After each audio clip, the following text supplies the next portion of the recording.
வணக்கம் உறவுகளே.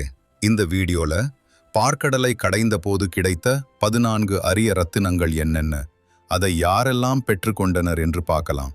வீடியோக்குள்ள போறதுக்கு முன்னாடி ஒரு லைக் பண்ணிட்டு சேனலை சப்ஸ்கிரைப் பண்ணி மறக்காம பெல் ஐகானை கிளிக் பண்ணிக்கோங்க.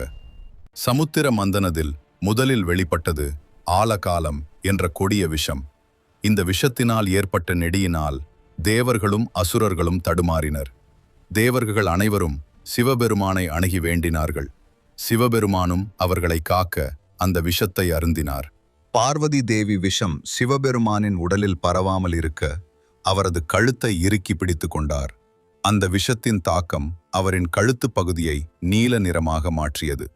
இதனால்தான் அவர் நீலகண்டன் என அழைக்கப்பட்டார். இரண்டாவதாக காமதேனு என்ற தெய்வீக பசு. இது ஆசைகளை நிறைவேற்றும் சக்தி கொண்டது. இந்த பசு சப்த ரிஷிகளுக்கு கொடுக்கப்பட்டது.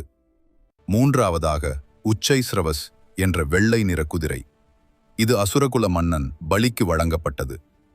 நான்காவதாக ஐராவதம் என்ற யானை. இதை சொர்க்கத்தின் அதிபதி இந்திரன் பெற்றுக்கொண்டார். ஐந்தாவதாக கௌஸ்துபம் என்ற மிக அரிய மணி. இதனை விஷ்ணு பெற்றுக்கொண்டார். ஆறாவதாக கல்பவிருட்சம் என்ற நினைத்ததை தரும் தெய்வீக மரம். இது தேவலோகத்தில் நடப்பட்டது. ஏழாவதாக அப்சரஸ். இவர்தான் சொர்க்கத்தில் நடனமாடும் பெண் ரம்பை. எட்டாவது லக்ஷ்மி தேவி. இவர் செல்வத்தின் தெய்வம். இவரை விஷ்ணுவே ஏற்றுக்கொண்டார். ஒன்பதாவதாக வாருணி தேவி. இவர் மதுபானத்தின் தேவதை. அசுரர்களால் ஏற்றுக்கொள்ளப்பட்டார். பத்தாவதாக சந்திரன். சிவபெருமான் தன் தலையில் சந்திரனை சூடிக்கொண்டார். 11வது பாரிஜாதம் என்ற தெய்வீக மரம். விரும்பியதை அளிக்கும் இந்த மரம் சொர்க்கத்தில் உள்ளது. 12வதாக பாஞ்சஜன்யம் என்ற சங்கு. இதை விஷ்ணுவே ஏற்றுக்கொண்டார். 13வதாக தன்வந்திரி என்ற மருத்துவத்தின் கடவுள்.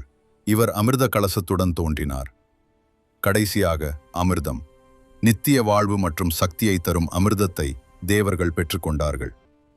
இந்த சமுத்திர மந்தனம் நடந்த விஷ்ணுவின் கூர்ம அவதாரம் பற்றியும் தெரிஞ்சிக்க சேனலில் உள்ள கூர்ம அவதாரத்தின் முழு வீடியோவை பாருங்க. நன்றி.